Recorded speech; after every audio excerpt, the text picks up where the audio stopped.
에스라 선지자가 제사장이면서 또한 말씀을 율법을 연구했던 서기관과 같은 역할을 감당하던 뛰어난 사람이라 왕의 조서를 가지고 이제 예루살렘에 파견되는 겁니다. 에스라가 이스라엘에 파견돼요. 예루살렘에 파견될 때 그때는요 노예로 끌려가 한 130년에서 140년 이후에 에스라가 고국으로 과거에 100여 년 전에 이스라엘 출신들의 사람들에게 왕이 얘기하는 겁니다. 에스라를 통해서 돌아가고 싶은 사람, 예루살렘의 성전으로 돌아가 예배를 회복하여 왕과 왕의 자손들을 위해서 기도해 달라라는 요청을 받고 그 출신들을 모아서 가는 겁니다. 여러분 생각해 보십시오.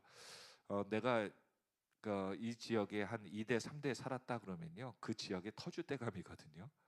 그러면은 어디 갈 생각을 안 합니다. 왜냐하면 그것을 알 사람 다 알고 가족들이나 일가 친척 다 있고 또 내 할 일에 대한 것들이 노하우가 쌓여 있기 때문이죠. 직장도 다니다 보면 1년 다니고 한 사람들에게는 직장 정말 빨리 바꾼다라고 얘기하죠. 근데 요즘은 직장 바꾸는 청년들 이력서 보면 한두 달 다니다가 바꾼 청년들 굉장히 많습니다. 그런 분들은 뿌리를 내리기 어렵다고 생각하고 그 직장의 직원 되기가 어렵다라고 우리는 생각하고 있죠. 그래서 직장 몇 년 다녔다 물어보면 보통 10년, 뭐 5년 이상, 요즘 뭐 20년, 뭐 장기 근속이라는 분들도 계시지 않습니까? 보통 10년 이상 있는 거예요. 그러면 그분들 보고서는 야, 정말 그 회사를 사랑하는구나. 그 회사에서 정말 일꾼이구나라고 여길 것입니다.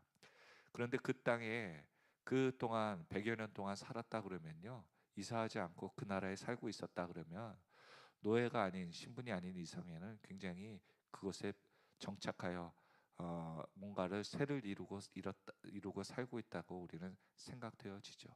근데 하루 아침에 왕이 자원하에서 갈 사람들을 뽑아가지고 자원 받아서 지금 저기 우리와의 수준과 너무나도 차이가 나는 그러한 농촌 같은 지역에, 죄송합니다. 이게 농촌을 비하하는 말은 아니지만 개발이 덜, 도시보다 개발이 덜 된 곳에 그냥 이민시켜 버리는 거예요. 이주시키는 겁니다.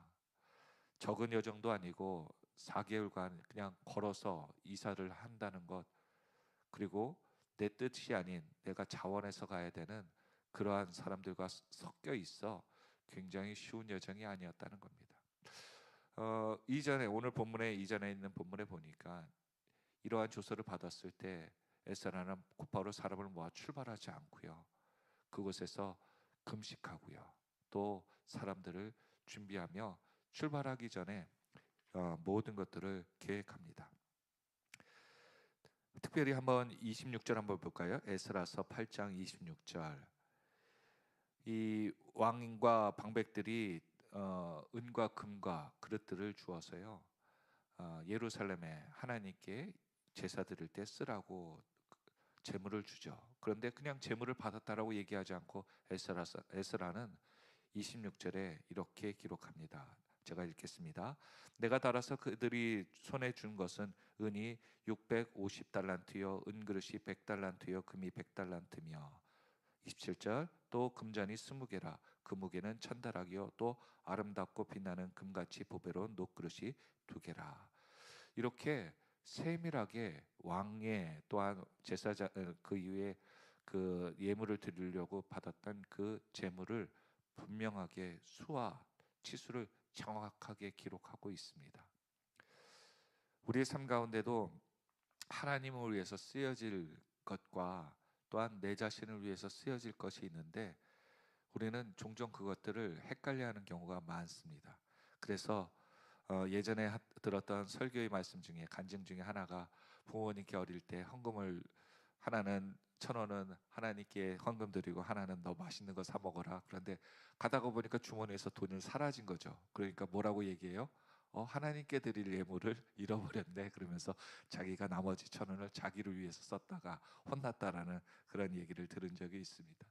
하나님 우리 삶 가운데 많은 것들을 베풀어 주시는데 우리가 경기가 어렵고 내 환경이 궁급해지면 항상 우리는 무엇을 먼저 줄입니까? 그렇습니다. 하나님에 대한 헌금을, 하나님에 드리던 시간들을 줄이더라고요. 그렇죠? 내가 바쁘면 하나님 시간부터 줄이잖아요. 하나님께 드릴 시간, 기도하는 시간을 줄이고요. 또 하나님 앞에 내가 섬겨야 되는 그런 많은 일들을 그때부터 조율하더라고요. 우리가 먹을 것을 줄이거나 또한 내가 잠을 줄이지 않고 항상 그것을 줄이더라고요. 그런데 오늘 에스라는 그렇게 하나님께 구별된 것을 분명히 기록하면서 그가 그의 어려운 환경 가운데, 여정 가운데 이것들이 소모되지 않도록 점검하더라고요. 오늘 저와 여러분의 삶 가운데도 우리가 믿음 생활 바로 한다고 얘기하면서도 나는 제대로 하고 있어라고 얘기하면서도 정말 하나님 것을 온전히 하나님 것으로 구별하여 살고 있습니까? 아니면 내 것이 우선이 되어서 모든 상황들을 변명하고 이유를 대면서 구별되지 않은 삶을 살고 있습니까? 거룩이란 무엇입니까? 거룩은요, 보니까 하나님과 내 것을 구별하는 것이 거룩이더라고요. 거기서부터 거룩이 출발하고요. 그것이 거룩이더라고요. 그냥 깨끗한 것, 그런 것이 거룩이 아니라 하나님께서 나에게 구별됨이 있느냐, 내 삶에 하나님 것에 대한 구별을 하고 있느냐 물어보시는 것 같아요. 그래서 그가 출발하기 전에 그렇게 하나님 앞에서 금식하고, 왜냐하면 대적의 모든 손에서 하나님이 구원하실 것을 간구하며 금식했다고 합니다. 그리고 금식할 때, 선포할 때의 목적이 뭐냐면 왕이 군사들과 지킬 보병들 붙여준다는 거예요. 요청해도 되는 거거든요. 근데 에스라는 그것을 거절합니다. 신청하지 않고요. 오히려 자신의 같이 가는 일행들이 그것을 지킬 수 있도록 하면서 안전을 하나님 앞에 금식하며 기도했다라고 얘기해요. 오늘 우리가 자녀들, 가정의 달 보면 우리가 자녀들이 대해서 많은 것들을 하잖아요. 저도 막내가 지금 고3인데 자녀들한테 부모들 입장에서는 참 바라는 것들이 많습니다. 왜 바랄까요? 어떤 때는 그런 생각도 있어요. 하나님이 도와준다는 것을 내가 못 믿기 때문에 자녀들에게 더 요청하고 바라는 것들이 있을 수도 있더라고요. 물론 당연히 부모이기 때문에 그럴 수 있죠. 그러나 더 중요한 것은 혹시 내 마음 가운데 하나님이 도와주는 것에 대한 그 믿음이 적어져서 내가 더 뒷바라지 해야지, 자녀들이 더 좋은 것들을 누리지 않을까, 그렇게 생각하는 것은 아닙니까?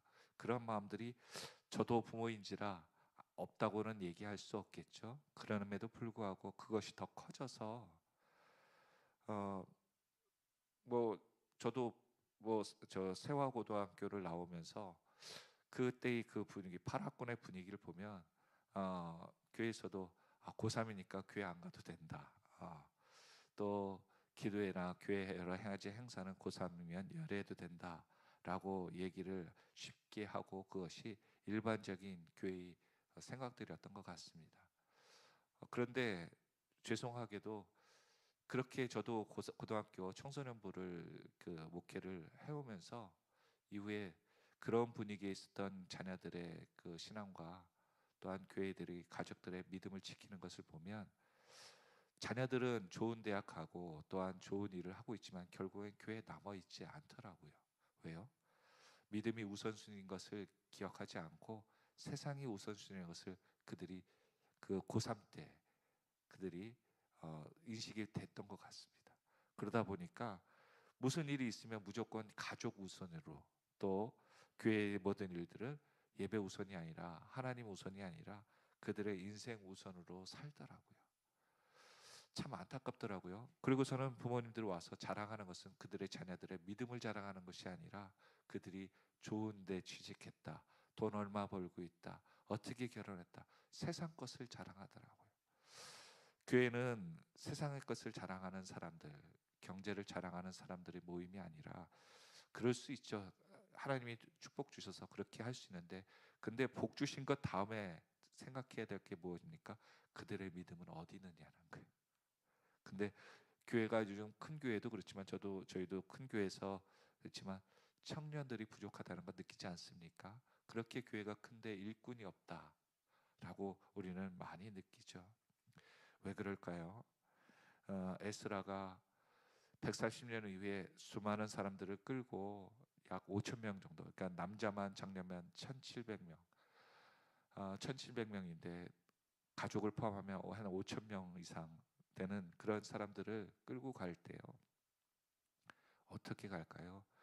이 3, 4대가 내고 내 그곳에 태어나지도 않고 그것에 대해서 관심도 없었을 만한 사람들이었을 텐데 그 사람들이 어떻게 자원했을까요?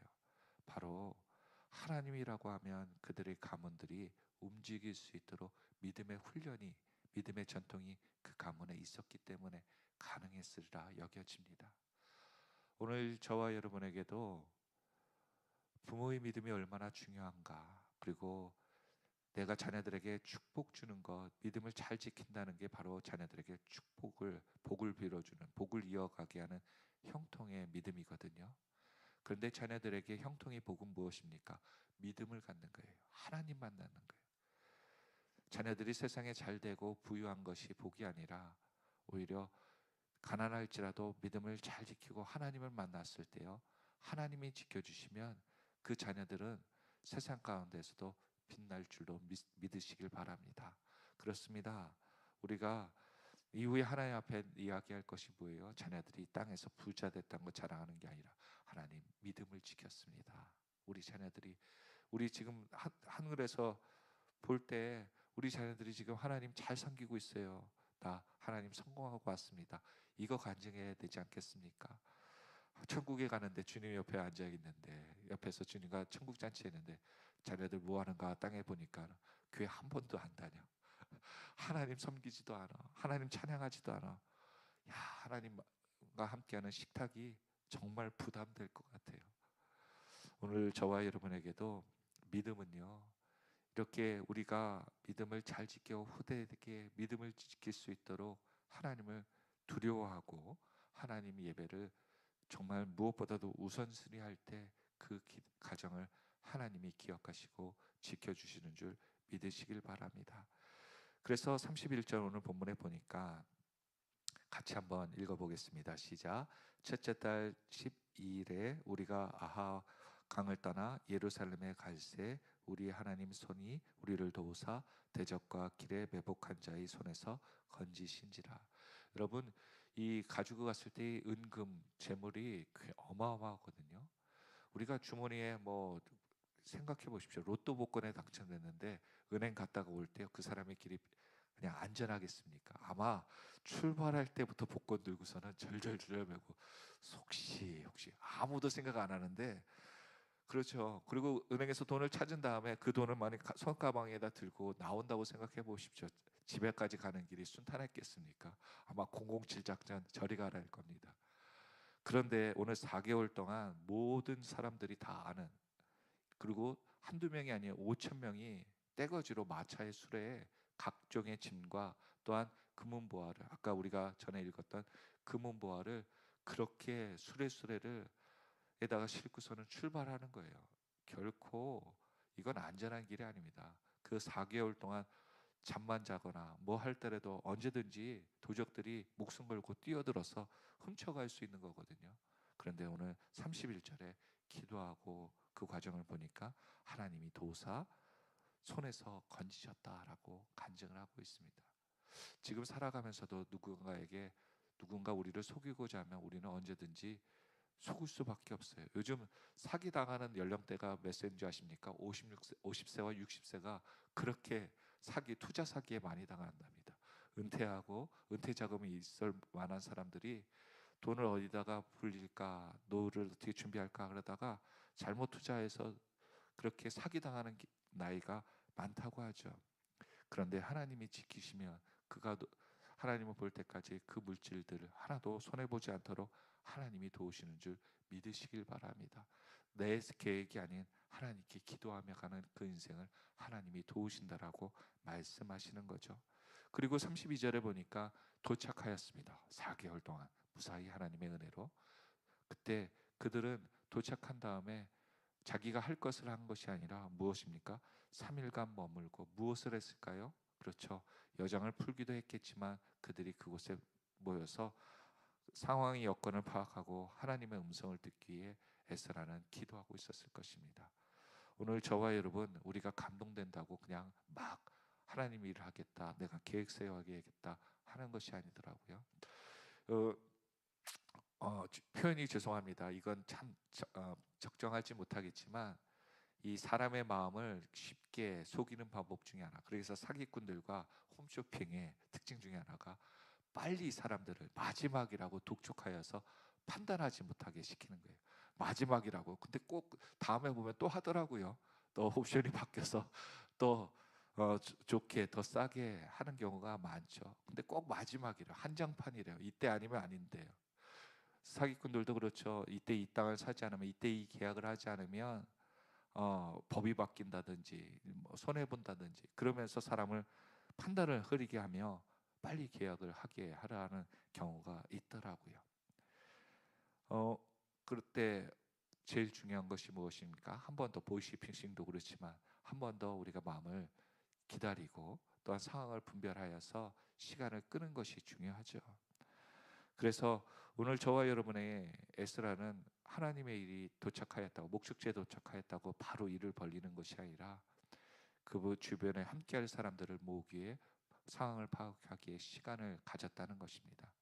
오늘 저와 여러분도 하나님의 일을 위해서 감동이 있을지라도 그 감동에 우리가 즉각 반응하는 것도 좋지만 그 즉각 반응하기 위해서 하나님 앞에 다시 한번 묻는 그러한 우리 감동이 있고 헌신과 또한 판단과 결정이 있기를 예수 그리스도의 이름으로 축원드립니다.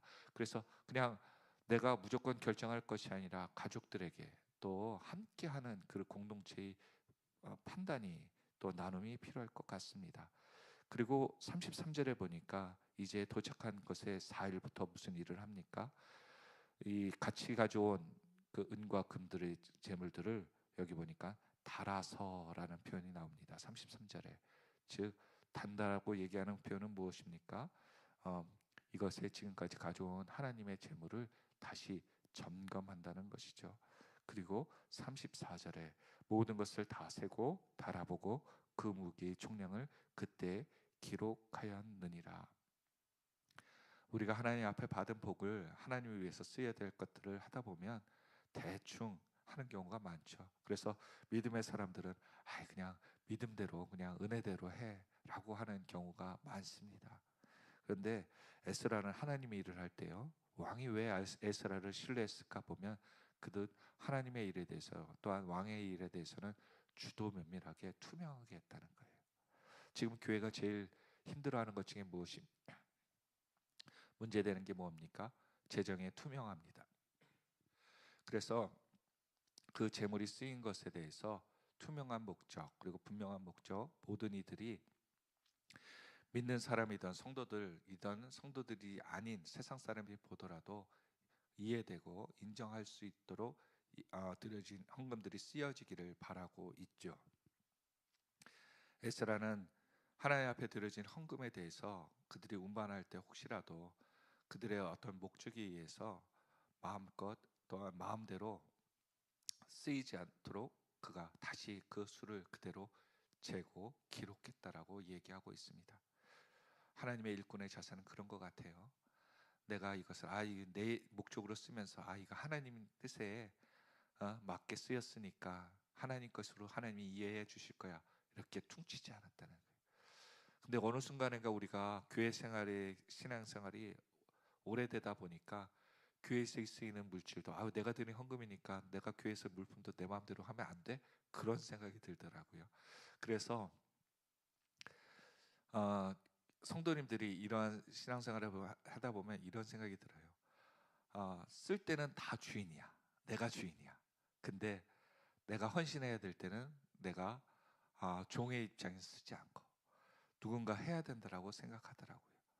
오늘 저와 여러분에게도 에스라는 그 일꾼으로의 자세, 분명하고 정확한 자세로 사야 될 것이고, 또한 이것을 기록하면서 기록을 남겨서 왕에게 보고하겠죠. 저와 여러분, 하나님께서 주신 복을 우리가 기억하고 분명하게 생각하지 않으면요, 나중에 천국 갔을 때 주님이 주신 복 우리가 보고해야 될 때 뭐라고 보고하겠습니까? 은혜? 대충 보고하게 됩니다. 그런데 하나님은 오늘 성경에 기록한 대로 꼼꼼하게 너에게 준 복들 이렇게 주었는데 분명히 얘기하실 거예요. 그러면 하나님의 복을 아는 사람과 모르고 지나간 사람들의 차이가 분명하게 드러나겠죠. 아, 그것이 은혜였어요? 그러고서는 하나님의 은혜를 가벼이 여기는 인생이 되지 않기를 바랍니다. 오늘 에스라가 왕에게 준 그 축복을 그대로 기록하며 이 그대로 하나님 앞에 올려드리는 그 정성을 보이는 그 주밀함, 투명함이 그들의 신앙의 근간이 되고 하나님이 그들을 축복할 수 있는 이유가 되었던 것이에요. 마지막으로 35절 보니까 번제를 드리고요, 또한 속죄제를 드립니다. 그들이 제일 먼저 해야 될 것은 하나님 앞에서의 그들의 죄를 씻는 것이었어요.